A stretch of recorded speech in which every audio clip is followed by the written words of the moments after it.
Tiwari ji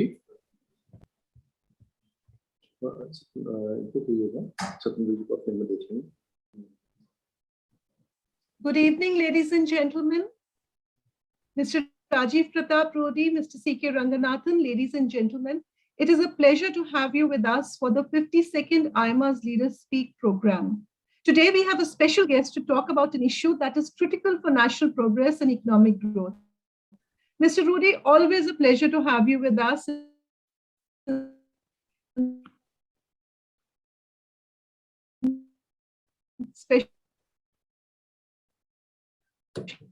Tiwari ji I think this evening, and many thanks for having with us today in the Leaders Speak program to discuss inclusive growth from the perspective of states. We have close to 1,000 members listening to you today. Apart from the large number of members on this platform, we have many more logged on to the live stream on AIMA's social media channels, including Facebook, Twitter, and LinkedIn. Mr. Rudy, you're a versatile person and a celebrated politician, pilot, and conservationist. Known as the Flying MP, you're probably the only politician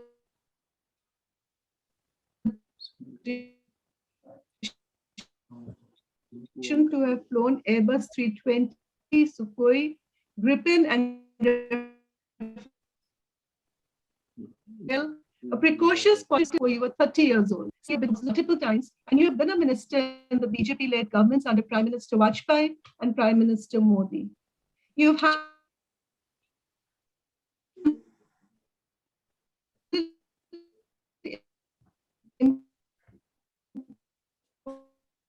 important economic ministries such as taking attention to the fact that while India is racing to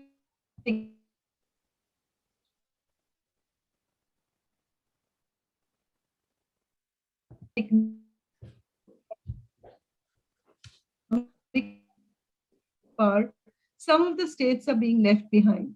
In this session, we have an opportunity to how states can see. Ranganathan, always a pleasure to have you with us. And I'm going to cut short what I was going to say in the interest of time.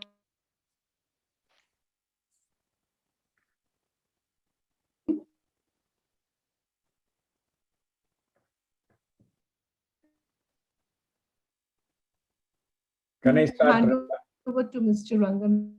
Thank you, Rekha. Mr. Rajiv Pratap Rudy, Member of Parliament, Rekha Sethi, Director General AIMA, ladies and gentlemen. Mr. Rajiv Pratap Rudy, it's a pleasure to have you with us in AIMA's popular Leaders Speak program. Many thanks for agreeing to do a session on a topic that is unusual even for this eclectic platform.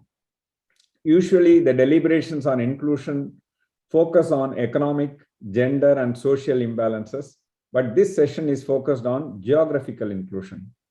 Not all states are equal when it comes to economic capability and opportunities. Much of the industrialization and GDP growth in India are concentrated in a few states, mostly those with trading ports. Many of the landlocked interior states remain dependent on farming, mining, and labor export. Often the claims of these states on the national prosperity and advancement are overlooked as everybody focuses on the aggregate growth and progress. However, India cannot hope to become a rich and advanced country only by the improved fortunes of a handful of states, especially when the laggard states have an overwhelming majority in the parliament. Without big changes in local policies and capacity, it is difficult to divert private and foreign investment from the already efficient states. Meritocracy is well entrenched, and the states with existing track records of investment and profit safety will pull most of the new investments and business activity. It is hard for the left behind states to get a break without a mix of extraordinary incentives and extraordinary efforts in capacity development. Such states can offer big tax breaks and subsidies to pull investments, but that would work only if the tax breaks are linked to development of local supplies and hiring of locals. Merely having a lot of low-cost labor is pointless if that labor does not know how to work in a modern factory or even a construction site. The government and the society in these states must invest immediately and massively in remedial education and training. Otherwise, tax breaks and subsidies will be pocketed by companies by merely showing a lot of business in the concession offering states. Also, these states must offer land and permission cheaper and quicker than the richer states.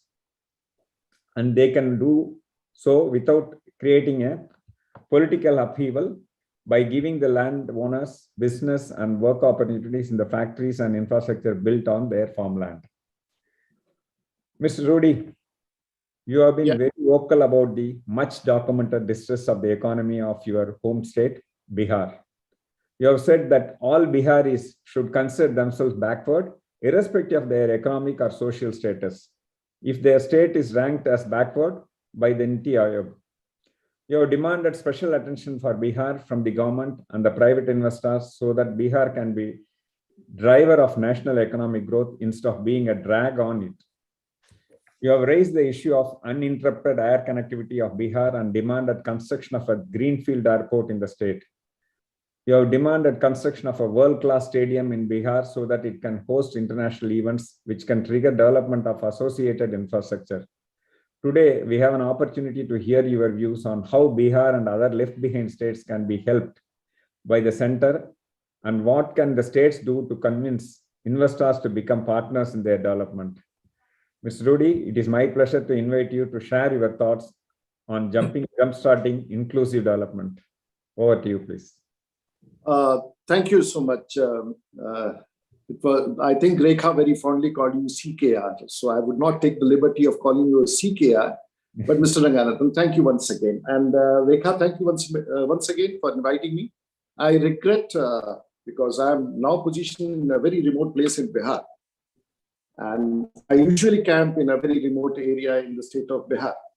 So let's start from where we started. And I do not know, mine would be a spectrum of things. So the location where I'm seated is about 70 kilometers from Patna.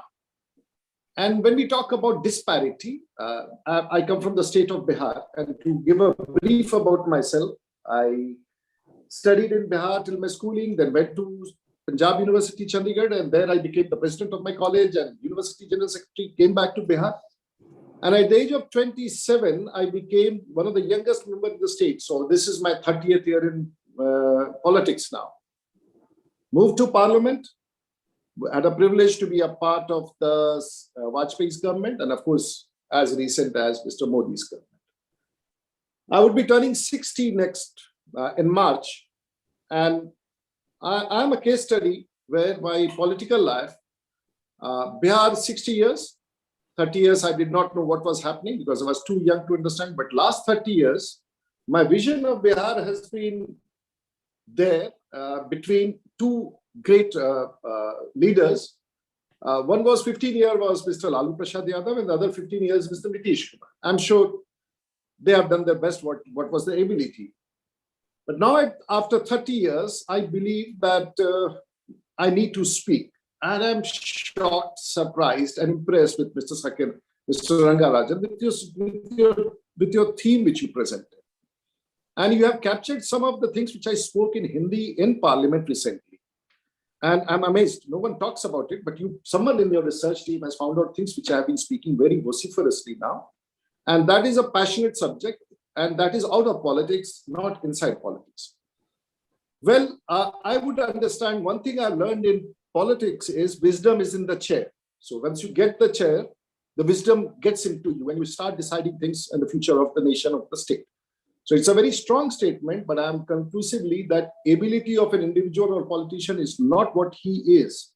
But the ability of an individual or a politician in a democratic setup is what chair he occupies. And the wisdom comes there and then everything flows out of it. All of us, AIMA team, and distinguished guests, everyone who is there watching it. So when you talk about inequality or inequities, and I would not be the right person to comment anything what has happened, because when we talk about a country with 1,400 million people, possibly every fifth and sixth man walking on the globe is an Indian or a Chinese. I would not like to talk about China because China is what China is, but we are in India. But if you draw a straight line on the map of India from north, south, east, west, you will find that the prosperity is on the west and a great extent of poverty is on the east, even northeast for that matter. So, but this is a diagram which will not be perfectly fitting. When you go to the south, you find prosperity. And when I tell it to my friends and the bureaucrats and others, that whenever I've gone to Tamil Nadu, I've found it fantastic. Despite all the politics, regional parties, but that state is phenomenal, the growth which they have been witnessing. Now, we are all privy to a situation where when we talk about the nation, and the Prime Minister very passionately talks about bringing India on the international platform. Well, I would not say about the nation, but at sometimes I am compelled to speak that we are a country of ordinary. But even in that ordinary, some states, as compared to within ourselves, within the country, some of the states have done exceptionally well. Southern states, and you talked about the coastline states, Maharashtra, Gujarat, Tamil Nadu, Andhra Pradesh, Karnataka. And again, if I come back rattling with figures, you'll find it astonishing. But the most important is, and the Yojana Ayog, now called the Niti Ayog, has published a document. They do a research, authenticated by the Government of India, and a document emerges today. And this is where I would like to start. So in a country, there is some part of Bihar in you also, in every individual whose household, whose medical care, whose driver, whose shop cleaner, so forth and so on. The products, the MSME industries, the textile industry in Gujarat or very Tiruchur or Tiruchi and so forth, and Thiru, that is a place I'm forgetting. But having said that, Bihar is there, and we are talking about 1/10 of the Indian population, and it's not as much. If my state, which has a population of 12.5 crores, if it was to be a country, it could have been Japan, 12.5 crores, Egypt, Philippines, 11 crores, Mexico, 12 crores, Russia, 14.6, Ethiopia, 11.7. And I am there with 12 crores, and if it had to be a country, it could have been a country in itself. But beyond that, if I have to move on, what a report was submitted by the Niti Ayog. And the Niti Ayog talked about something which is shocking, and shocking after 70 years of independence. And I must refer it before I go down to a few more things and open myself for questions. It has published a multidimensional poverty, poor people's poverty index. Bihar is the lowest in the country, which is 51.9% people are poor. Percentage of population deprived of nutrition, 51.88%, highest in the country. Population with highest child and adolescent mortality, slightly better than UP, but 0.3%. Bihar is 4.5%. A population deprived of proper maternal health, Bihar has a high score of 45, highest in the country. Household where not even one member has completed 6 years of schooling, 26%. If you look further, these are figures, but I'll come and put it across. Population deprived of sanitation, Bihar is the highest, 50%. Population deprived of clean cooking fuel, Bihar figures around 63%. Population not having electricity, I would not agree with the figure of the Niti Ayog. It has improved, but still 40%. Deprived of assets, that means the television and car and all, Bihar is just below Meghalaya and Nagaland, which is 24%. Now, if I have to look at many more figures, I'm just telling you, this is a part of the country. This is the place where people come from, the bureaucrats come from, the doctors come from, the engineers come from, and some politicians like us also come from. The population, now you see the population of Bihar is expected to be increased by 42% between 2011 and 2036. The highest growth of population in the country projected in India is Bihar. So that is in itself a challenge. On the SDG goal, we are ranked as the lowest. Now it sounds very regressive when you're talking about a state. I travel in my state hundreds of kilometers and I don't see a single factory with a chimney. But of course, I see a lot of godowns, a lot of places where items are stocked because I'm a consumer state. The highest income poverty ratio, as I said, is 33.7%. Per capita, now this is one of the most interesting things. Per capita income, if Bihar is 30,000 rupees, while Maharashtra goes to 1,52,000, Gujarat 1,64,000. Well, I have no complaints. These are border state, coastline states. They have been prosperous. But if I have to compare it with many more states, it's going to be more difficult. Now, the question is, why do I speak these things? I have been a part of the politics. The tax revenue in the state is 34,000. Maharashtra and Gujarat would be crossing, Tamil Nadu would be crossing 1,33,000 crores, Maharashtra 2,25,000 crores, so forth and so on. Per capita ability of power is the poorest in Bihar. And so now if I have to come back, how things work. Political wisdom. Now, Bihar is, I'm possibly the only parliamentarian on the globe, the politician, who's actively flying one of the largest, I fly with one of the largest airlines in the country as an honorary captain for the last 10 years. And I'm the oldest man to get a commercial pilot license. I also work on tiger conservation. I work on many more things, which I would not like to speak as of now. But if I talk about civil aviation, so I as a civil aviation minister, not I, the government as a civil aviation minister, we introduced reforms in 2004. We talked, and that was the Vajpayee government when we said we will want to have world-class airports. So we decided to have two brownfield, Delhi and Mumbai as brownfield, and Shamshabad in Hyderabad and Devanali in Bangalore as a greenfield project. They came up, what we see. Low-cost airlines, some people may not like Captain Gopinath, but the architect of low-cost airlines, which I was the first, possibly the person who gave him a low-cost airline. And today the footprint of aviation has changed in the country. I know how aviation, I'm not the expert, but as a politician, I understand. Now, I'll give you one small example as what has happened. You talked about a greenfield project in Bihar. Bihar, there is an airport in Patna called Jayaprakash Narayan International Airport, where the last 40 years, there is no international flight. It became international because there was a Fokker which used to come to Patna from Kathmandu, so it gave it a name as international, and last 40-45 years, no international flight has come to Patna.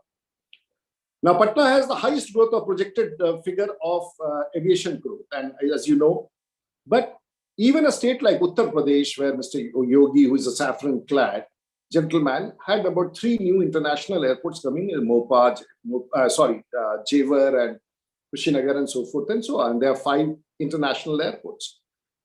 For last 2 years, a proposal which is greenfield, which has been made, has been submitted to the system here.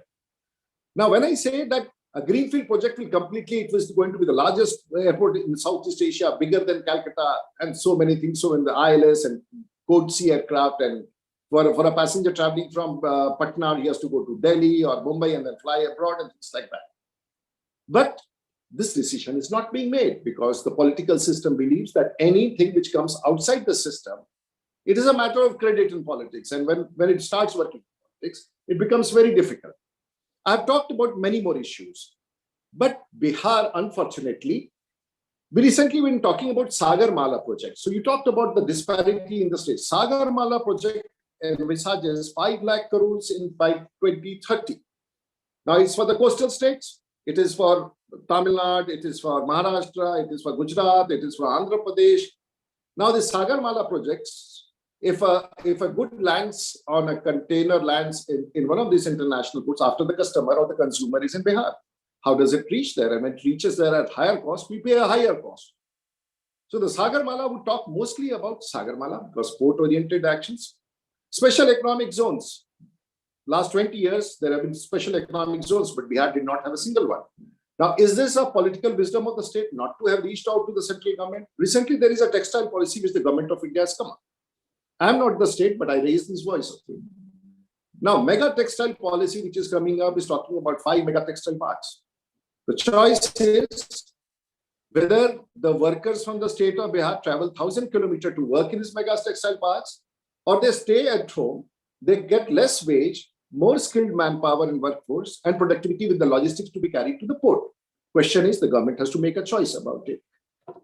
As we proceed further, Bihar, unfortunately, being a landlocked state, it has its limitations, and limitations are far and more. We cannot talk about a nation's growth unless and until we talk about, in Hindi, we used to say कि जब तक Delhi Paris Delhi को तब तक Paris मत बनाओ जब तक पूरा भारत फ्रांस न बन जाए. It is true. It is true for Bihar as well. And I can come back and tell you, because unfortunately in Bihar, politics prevails over development. You don't have a single 5-star hotel in the state last 70 years. You don't have an international stadium in the state. You do not. You do not have a Marks and Spencer or a H&M mall in the state. You do not have those brands in the state. These are not very great things to happen, but these are the indicators how you do not have a PVR or multiplex in the state, and especially when Bihar got divided from Jharkhand. Now, Jharkhand is a state which is again languishing nonetheless, but it has the highest concentration of mineral in the whole world. Bihar, of course, it has floods, it has calamities. The stream or the river flowing from Nepal into Bihar causes calamity every year. The damage is in thousands of crores every year. Now, my submission, I can come back with many more facts to say what is happening in this state. The question is it the lack of political wisdom or a political will? Is it politics? Or is it a story of backward, reservations, forward? It's very difficult to say. I have people watching me, talking to me internationally, and I wonder, the land of Mahavir, the land of Buddha, the land of Guru Gobind Singh, the first oldest democracy in the world, the Ashok Stamp, which the government of India has its solar stamp, Vaishali, Lichit, all is here. But we have lost the legacy. The first president of India, Dr. Rajendra Prasad, is from the constituency where I'm sitting. Vision, people, music, art, culture, everything is there. But where have we gone wrong? Can I blame the center for it? I don't know. I don't think it's the reason. All the states had the center, maybe at times very proactively supporting them, and maybe at times not proactive, but the states have not languished. The states have grown. The states have gone up.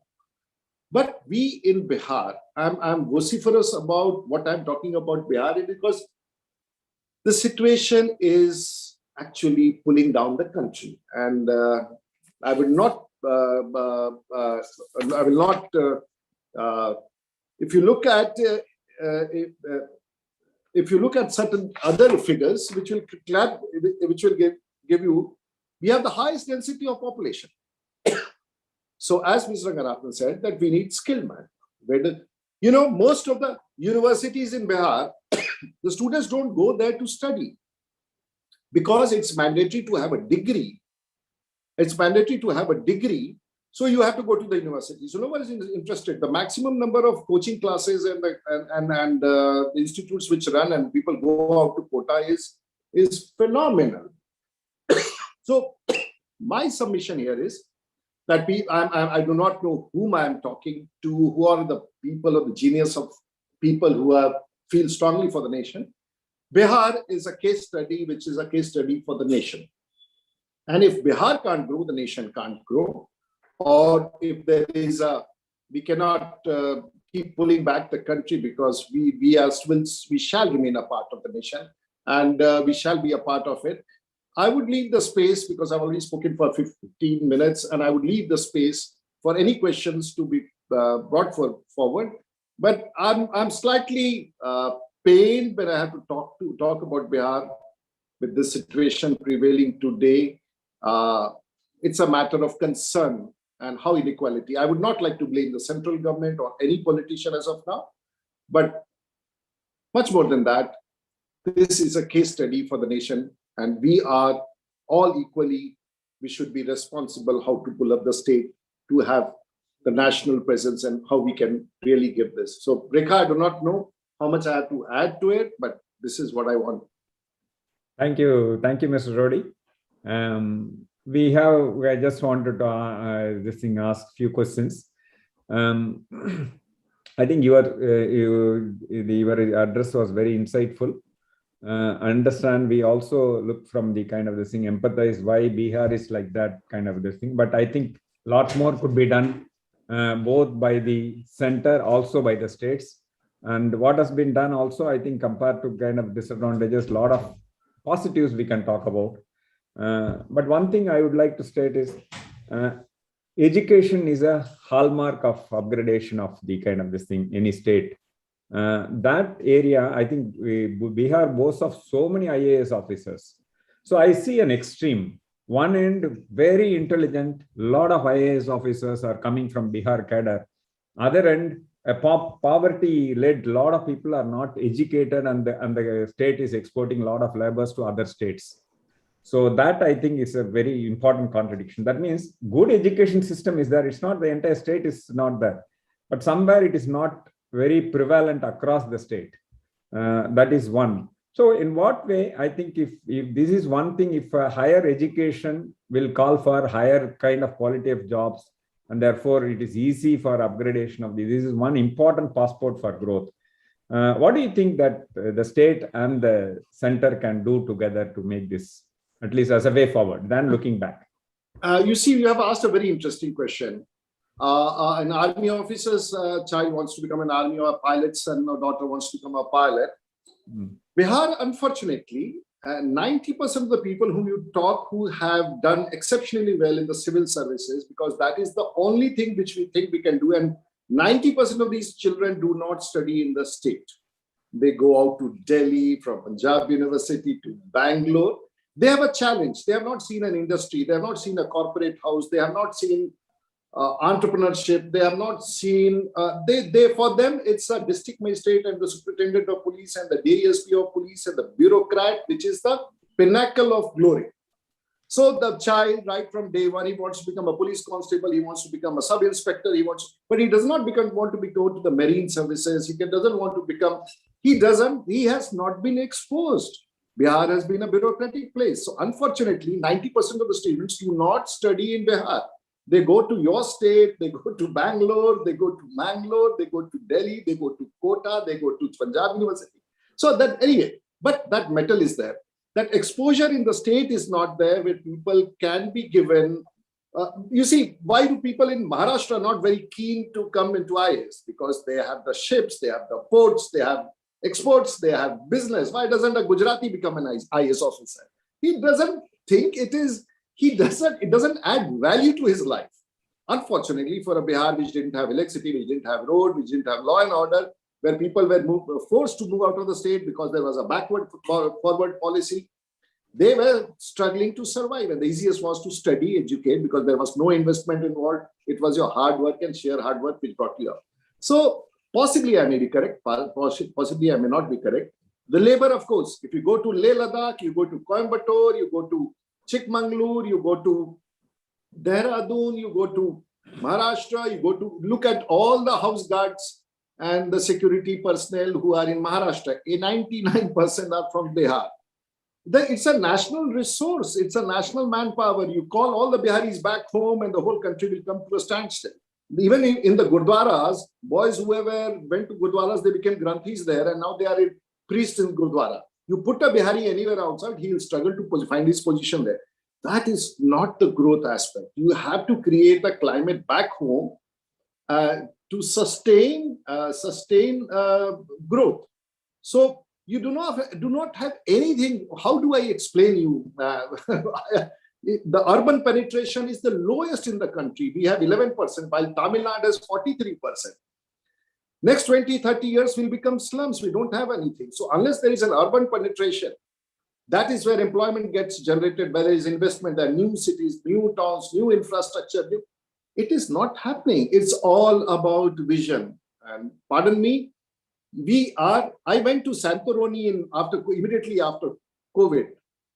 And I walked up to an island called Santorini and Mykonos and all. Santorini, I walked up, I found an airport which was as big as an airport very close to Delhi. The revenue was about 2 billion euros. I asked, what's the population of this place? There are 12,000 people. Now, there is a vision. Each room there costs about 80,000, 50,000. First, we have to actually know what we want. What's the vision? That is possibly Bihar. Unfortunately, I go to Tamil Nadu, I go to Kerala. I travel extensively. For me, traveling is not enjoyment. For me, traveling is education. I travel across the world. It's education. I learn, I watch, I witness, I learn. Can I bring that knowledge back home and use it? Because that comes in the preview of political power and authority. I can keep speaking for a few more years before I perish. So one other this thing, an extended question. If you look at just an observation in Tamil Nadu, it was also like that some 30 years ago, 30, 40 years ago. A lot of education levels are, literacy levels are lower. All these things was there. But what those time leaders did, MGR and Kamarajar and so on, they created the midday meal scheme. So children who are not getting food at home, they started coming for school for food, and that is one way to kind of attract them, good quality food and kind of this thing. So parents are encouraged to send their kids, okay, at least you go to school, you will get some food. So that kind of this thing has really helped. And a lot of schools, the government has continuously invested phenomenal money in creating a lot of single teacher school to infrastructure and so on. And I think that is what we are really enjoying the fruit now over a period of 3-4 decades later. The result is that the literacy levels are higher. Everybody is kind of this thing come a long way is what I feel.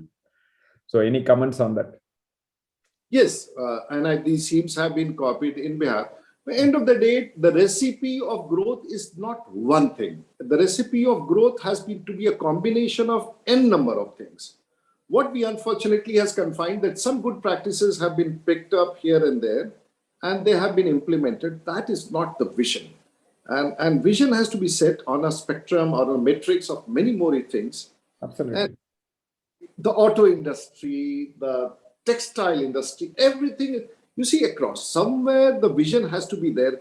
How do I explain you what I have got many more things to connect the dots, but the point is the political vision. And what you said is exactly, I have that vision, I may not be sure, but do the people who are there, you see at some point of, you talk about education, at some point of time in the history of Bihar, it was said that English should be banned. Now for 10-15 years, there was no English. So the generation which came out during that period was deprived of English. So a girl or a boy from Kerala, or a girl or boy from Tamil Nadu, or a girl or boy from Maharashtra, definitely knowing as many languages is a privilege to know as many languages. If I know French, if I know Spanish, when my daughter knows French, and when I travel with her abroad, she walks up to anyone comfortably and she makes me feel very small because she knows one more language. Question is, the policy at that point of time, a particular chief minister was very revered. He said, get rid of English. You'll only have Hindi. So that we can confine many things. So language, policies, it's a recipe of many more things. Infrastructure, economic growth, social growth, vision, exports. And you know the foreign direct investment in the last 30 years in Bihar is 0.002%. When the money is coming somewhere, why it's not coming? How much can the state push it? Do we have enough groundwork to absorb it? We don't have it.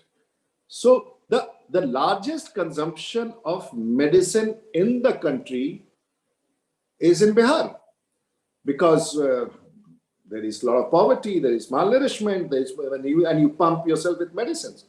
So step by step, if you look at it, things are, I think it's not a rocket science to develop a state.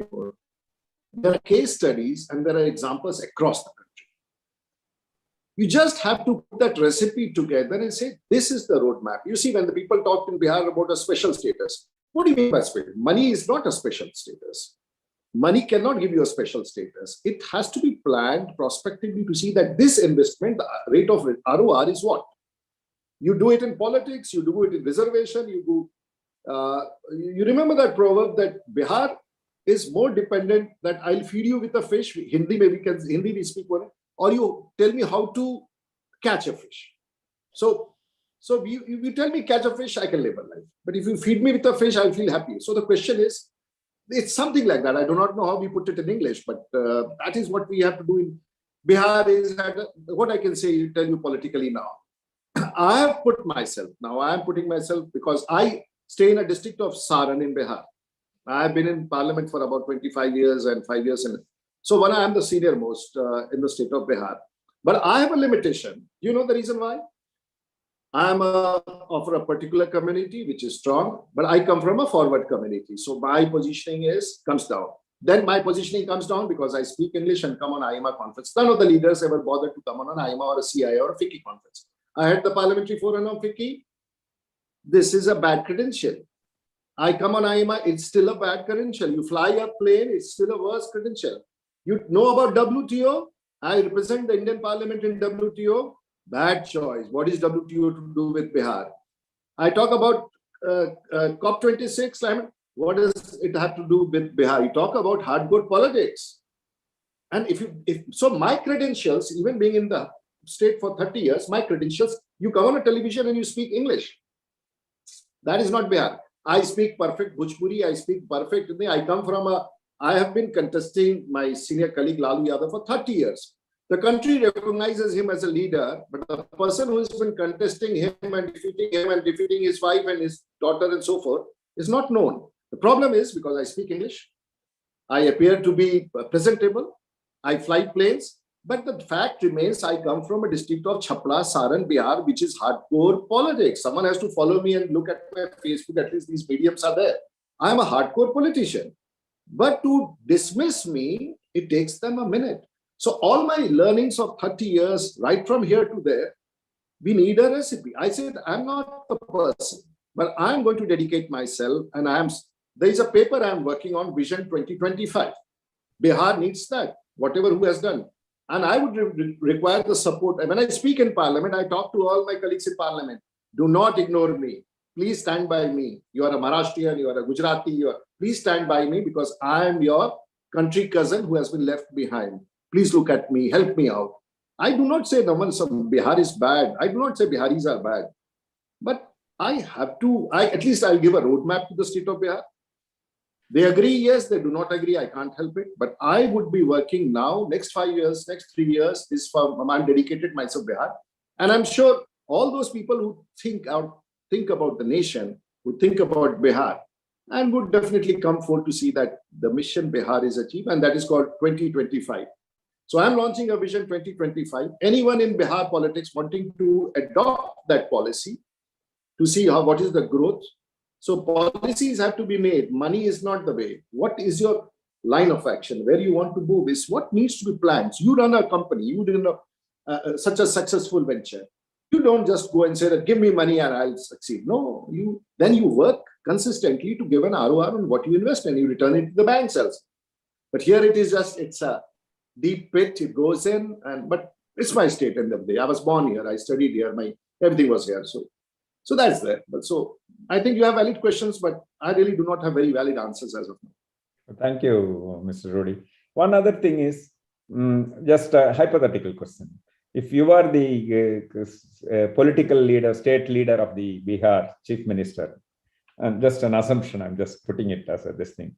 And to attract, given the current kind of education background, labors, and you said rightly, every state, Biharis are there in every state, right from security to factory levels and many, many areas. I think if you pull Biharis, Tamil Nadu will come to a standstill, I can tell you. That's the reality. Most of the workforce are from Bihar. So like that, every state can say, well, the kind of this thing is, what is the contribution Biharis are making is phenomenal. But why can't we make that attractive here itself? Industries coming and putting here in Bihar and make it far more, such a very talented workforce is there, disciplined and very, very hardworking. And that is not the case. We don't get Tamilians working like that. In any state, I can tell you, Biharis are so dedicated and very, very hardworking. And why can't we create such kind of industrial environment here? What should it take to make it happen? Well, now the perception, you see what has happened, all these things could have done. Now the perception, so by perception, I will go to Coimbatore, I will go to Dehradun, I will go to Ludhiana, I'll go to Pune, I will go to Nasik. We have lost in perception. Perception is there that nothing will happen in Bihar. And then that perception can only be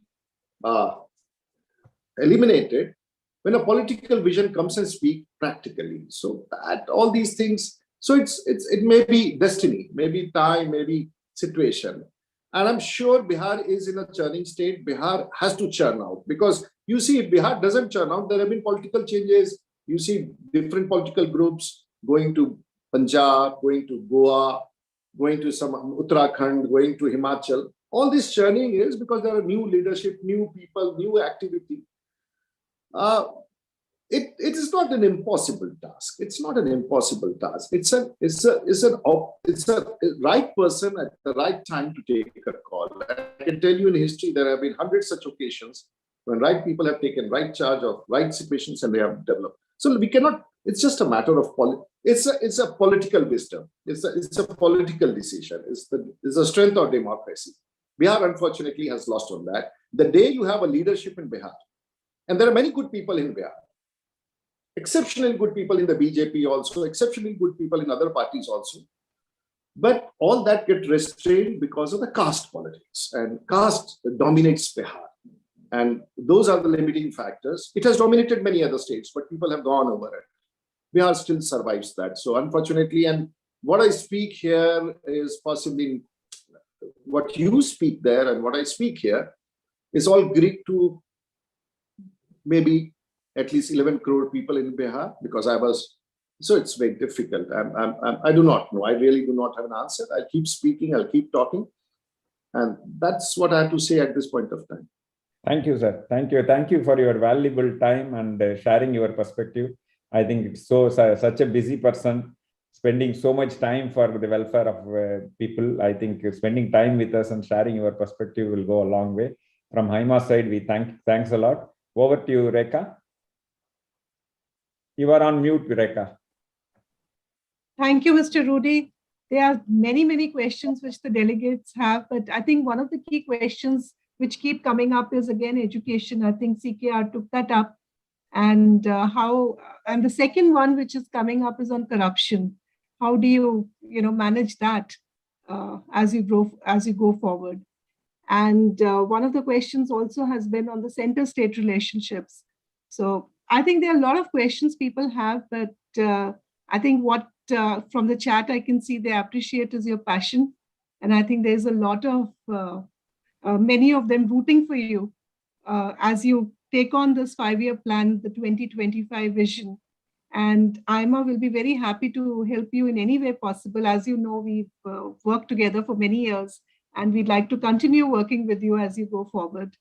So thanks a lot. It's been a real pleasure having you.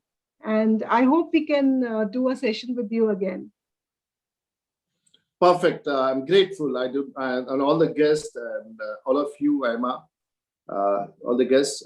It's been a pleasure. And possibly when I have taken up this mission after Parliament, this is the first time I'm speaking on any platform. So more so, I'm very surprised that AIMA could pick up this topic, and someone who's done an exceptionally good research. So you have a great team. And what CK said was something which I have very strongly positioned myself, and that if you follow this time, I'm going to push it for next 2 years, whatever may be the political outcome, because if you're in a ruling party and things, it doesn't go well. But I have been long enough. 30 years you work in government and you retire. 30 years I've been in Parliament. People start their political career at my age. I've had the best. And thanks to Chandrasekhar ji, thanks to Mr. Vajpayee, thanks to Mr. Modi, I have worked with almost all the leaders in this country, and I have known almost everyone. So Chapra is my hometown, Saran. I'm in a village, and this village, 30 years back, it is about 65 kilometers from Patna, 70 kilometers. And there was a bus. The name of the bus was One Day Service. So my mother would board that bus in the morning from Harding Park in Patna and start at 5 a.m. and come here. And we'll also come in that bus once in a while. And we reach here by 2 o'clock, 8 hours. And start here at 2:30 and reach back. And that was called 65 kilometers in. It was called the One Day Service. Now I cover this distance in 1 hour, 10 minutes. Things have become, but that's not my appetite. We have to do much more for the state. That is not my appetite.